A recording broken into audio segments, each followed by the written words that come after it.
Tenemos que seguir una amistad 100% igual. Tenemos que seguir una lealtad de años de historia de vecinos, pero una lealtad a un país como España, que lo ha protegido a Marruecos en cualquier instancia de la institución europea. ¿Qué es lo que pasa? ¿Por qué nos pagan así? ¿Qué le debemos? ¿Qué le debe el gobierno nacional a Marruecos para que nos paguen así y aguantar? ¿Qué le debemos?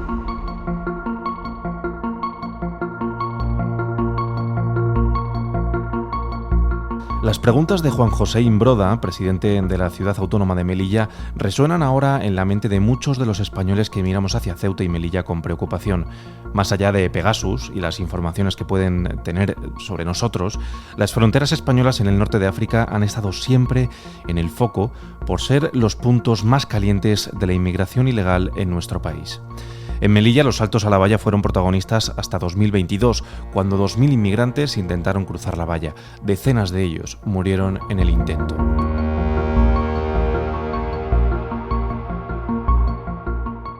Lo de Ceuta, ya lo sabes, no ha pasado una vez.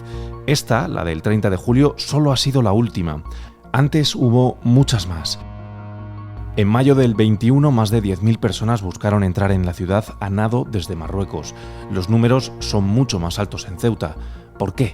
¿Es Ceuta un objetivo más atractivo que Melilla? ¿Hay diferencias entre la crisis que hemos vivido y estas últimas? ¿Hay más de presión política que de crisis humanitaria en lo que está ocurriendo en Ceuta? Soy Nacho Rodríguez de Tapia y esto es lo que te contamos hoy en El Debate. Hoy en El Debate, el podcast diario de El Debate.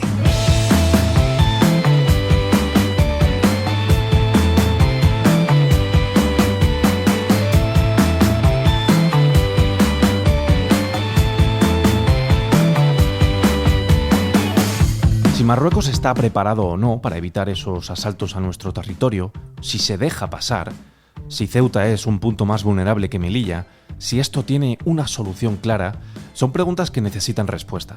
Y para entender qué hay detrás de todo ello, y sobre todo hasta qué punto esta cuestión puede convertirse en un tema de seguridad nacional, hablamos con Raúl José Martín Palma. Es catedrático de la Universidad Autónoma de Madrid, doctor en Ciencias Físicas y doctor en Historia. Es especialista en cuestiones relacionadas con la historia militar, la defensa, relaciones internacionales y colaborador habitual, por cierto, del Debate.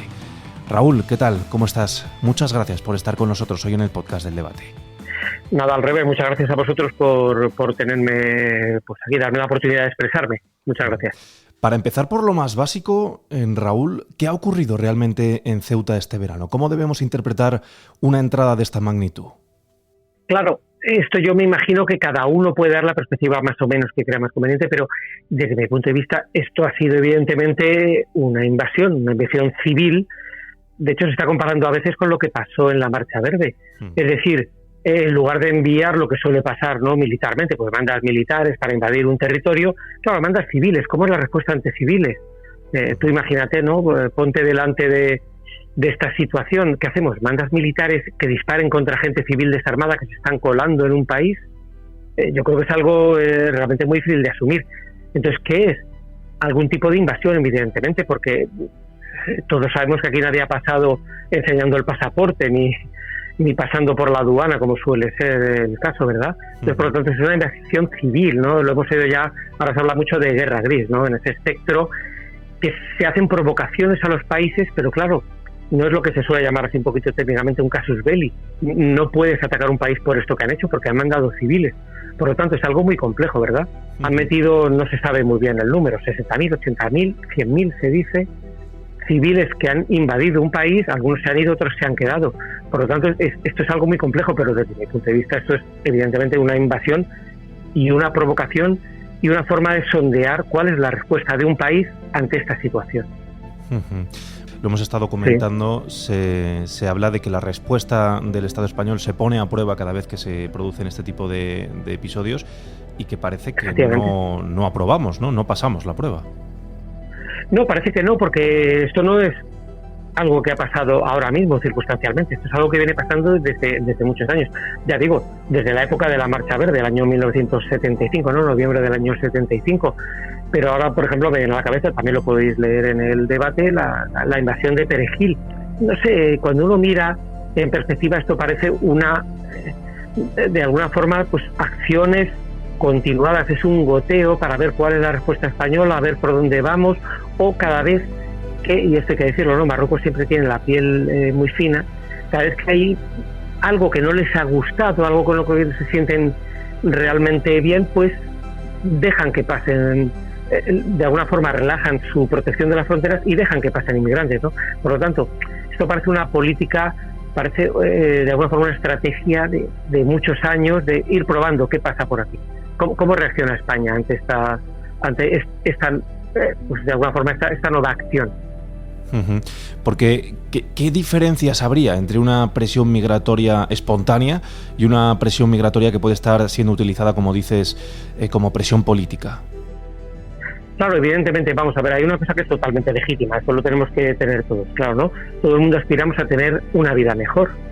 Y bueno, pues hay personas que consideran que lo mejor es saltarse a lo mejor una frontera, saltar una valla y buscarse una vida mejor en otro país. Bueno, pues se puede decir de alguna forma es legítimo, es ilegal, evidentemente. Tú no puedes saltarte ninguna frontera, no puedes pasar sin la documentación, como nos pasa a cualquiera, ¿no? Cuando vamos de viaje a algún sitio, pues nos piden el pasaporte, si necesitamos un visado tenemos que ir a la embajada correspondiente. Entonces, una cosa es decir, ya digo, pues voy a buscarme una vida mejor. Me voy para mí, para mi familia, para lo que sea. Voy a hacer esto. Pero claro, cuando se relajan los controles fronterizos y permites que pase mucha gente, pues parece que hay una actitud calculada, ¿no? Entonces eso parece ya una acción de Estado y es algo muy diferente pues a una acción individual de una persona que en algún momento decide hacer lo que desee, ¿no? Entonces yo creo que hay un salto muy grande, ¿no? Es decir, si alguien pues decide cruzar una frontera, bueno, puede ser unos cuantos casos aislados. Es que estamos hablando que han pasado, ya digo, alrededor de 80.000 personas. Eso me parece una barbaridad como para ser un caso aislado, algo que ha sucedido, pues bueno, por accidente, ¿no? Por dejadez.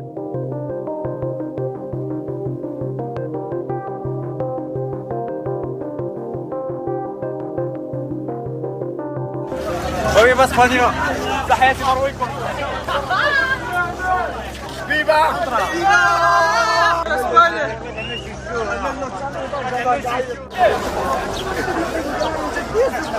Son 80.000 personas, más o menos, 1.000 arriba, 1.000 abajo, como quien dice. El número, como dices, es tremendamente alto y sorprende. También fueron unos cuantos miles en aquel salto en Ceuta también en 2021. Más de 10.000 personas buscaron entrar a nado en Marruecos, en España, a través de Marruecos. Pero contrasta con los números que vemos cuando revisamos el histórico de saltos a la valla en Melilla. Los saltos más grandes en Melilla, pues hablábamos de 2.000, 2.500 personas. ¿Por qué esta diferencia tan alta? ¿Es una cuestión pues de que ciertamente Marruecos tiene más facilidad para movilizar inmigrantes en Ceuta que en Melilla, o que simplemente los crisis migratorias de Melilla de hace unos años no tienen el mismo antecedente que tienen los casos de Ceuta? Claro, yo creo que es difícil. Ya sabes que cualquier pregunta que se haga realmente tiene muchas respuestas y las respuestas no son triviales, yo creo, ¿no? Es decir, desde un punto de vista totalmente objetivo, Ceuta y Melilla son españolas y meterte en España ya tiene unos ciertos privilegios, ¿no? Parece que como objetivo, de alguna forma, deberían ser iguales. Pero yo creo que hay un montón de factores, ¿no? Por una parte, yo creo el factor psicológico, si quieres. Ceuta, pues son 8 kilómetros de estrecho. De hecho, si vas a Ceuta, desde allí ves el Peñón de Gibraltar perfectamente. Ceuta está a 12 kilómetros de Cádiz, no de la ciudad de Berceos, de la provincia de Cádiz, ¿no?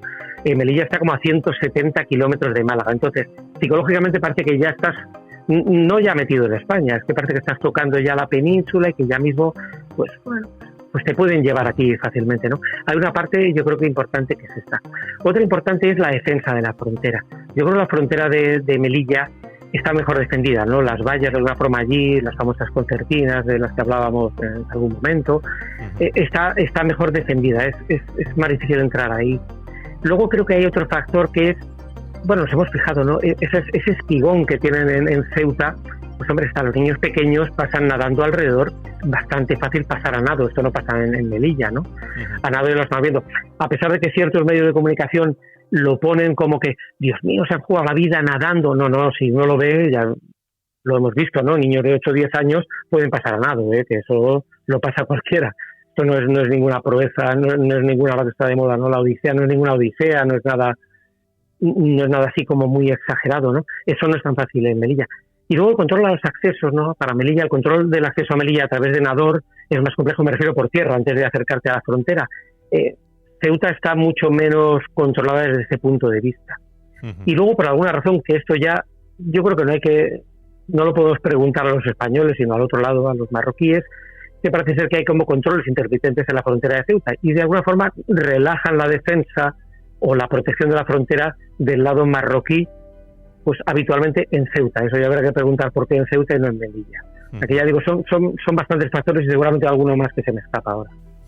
Para entender el contexto de lo que ocurre, Raúl José, tiene usted un artículo en El Debate, Hirak, el movimiento separatista rifeño que desafía el poder de Mohamed VI. ¿Hasta qué punto entender lo que ocurre en el Rif y en el norte de Marruecos es necesario para entender también lo que ocurre en Ceuta y Melilla? Claro, yo esto es algo que repito habitualmente, ¿no? Parece muy curioso. Marruecos somos vecinos, evidentemente, ya digo. Hay que intentar llevarse bien con los vecinos. Somos vecinos. En España, cualquier español de a pie, yo creo que no conocemos bien la historia de Marruecos, que es una historia que ha estado muy relacionada con España, ¿no? Desde las épocas del protectorado, pero si nos vamos al siglo XIX, pues tenemos, ya sabemos, ¿no? Por ejemplo, los acuerdos de Ouarzazate, etcétera, etcétera. Es decir, hemos tenido una historia muy enraizada España con Marruecos, pero no conocemos lo que es Marruecos realmente, no conocemos su historia reciente. Hay un montón de episodios de los que deberíamos ser conscientes. Uno de ellos es eso, ¿no? Hay un movimiento independentista muy importante en el norte de Marruecos, en el Rif, los famosos rifeños con los que luchamos, ¿no? Seguramente si hemos leído un poquito, si recordamos la historia de España, ya sabemos que dejamos allí muchos soldados muertos, bueno, soldados y militares en general muertos, luchando con los rifeños. ¿Por qué? Porque queríamos pacificar el protectorado para dárselo al sultán de Marruecos, para entregárselo, digamos, totalmente pacificado. Y ahí apareció Abdelkrim. Estuvimos luchando durante muchos años contra estos rifeños. De hecho, el famoso desembarco de Alucemas fue para eso, para acabar con una rebelión de las cabilas rebeldes que había en el norte de Marruecos. España pues lo consiguió, se pacificó, se entregó al sultán el territorio totalmente pacificado y lo que pasa es que desde entonces el Rif siempre ha mantenido de alguna forma esa idea de independencia, ¿no? Abdelkrim fue deportado, fue mandado a la isla de Reunión durante mucho tiempo, luego murió en Egipto, pero de alguna forma se ha mantenido esa llama de la independencia. Es un movimiento independentista del norte de Marruecos. Lo que pasa es que aquí, ya digo, no lo conocemos. Igual que otras cosas como la generación Z, no conocemos la historia reciente de Marruecos. Hay mucho ahí donde deberíamos escarbar. Pero estamos entre la espada y la pared, ¿verdad? No sé, ¿qué futuro tiene este problema? Bueno, yo creo que España de alguna forma tendría que ponerse bastante seria con este tipo de cosas, ¿no? Habría que tomar acciones realmente un poquito más que simplemente unos pronunciamientos, el decir que vamos pues a llevarnos bien, etcétera. Hay que tomar a veces hay que dar un puñetazo encima de la mesa para fijar los límites, ¿no? Siempre que hablamos, y es una cosa que también suelo recalcar de vez en cuando se dice que Marruecos es un aliado de Estados Unidos, eso es cierto, pero España es un aliado anterior de Estados Unidos que Marruecos. Estados Unidos siempre ha tenido muchos más intereses en España que en Marruecos, ¿no? Si vamos un poquito a la historia reciente, del año 53 se firmaron los pactos de Madrid. En España había 4 bases estadounidenses muy importantes. Estaba Rota, estaba Morón, estaba Torrejón y estaba Zaragoza. Eso nunca ha habido en Marruecos. Es decir, si en algún momento Estados Unidos tuviese que decidirse por uno u otro, yo creo que decidiría España. Es decir, España ha sido un aliado mucho más fiel. Por lo tanto, yo no sé hasta qué punto esto de decir que bueno, es que Estados Unidos tiene muchos intereses en Marruecos. No, Estados Unidos tiene muchos más intereses en España y España en Estados Unidos. Por lo tanto, yo creo que eso muchas veces se utiliza como una excusa, ¿no? Que Estados Unidos que apoya a Marruecos, no. Estados Unidos apoya mucho más a España y debemos llevarnos bien, y de hecho nos llevamos mucho mejor con Estados Unidos. Por lo tanto, no sé, esto me suena a veces como un poquito a excusa, ¿no? Raúl José Martín Palma, catedrático, muchas gracias por habernos regalado unos minutos aquí en el podcast del debate. Gracias. Lo ocurrido en Ceuta vuelve a poner sobre la mesa una pregunta que va mucho más allá de la inmigración. ¿Estamos ante crisis aisladas o ante una forma de presión? ¿Es una invasión civil? Ceuta y Melilla son fronteras españolas y también fronteras exteriores de Europa. La cuestión es si España seguirá reaccionando a cada nueva crisis o si algún día tendrá una estrategia propia para afrontar todas las que puedan venir.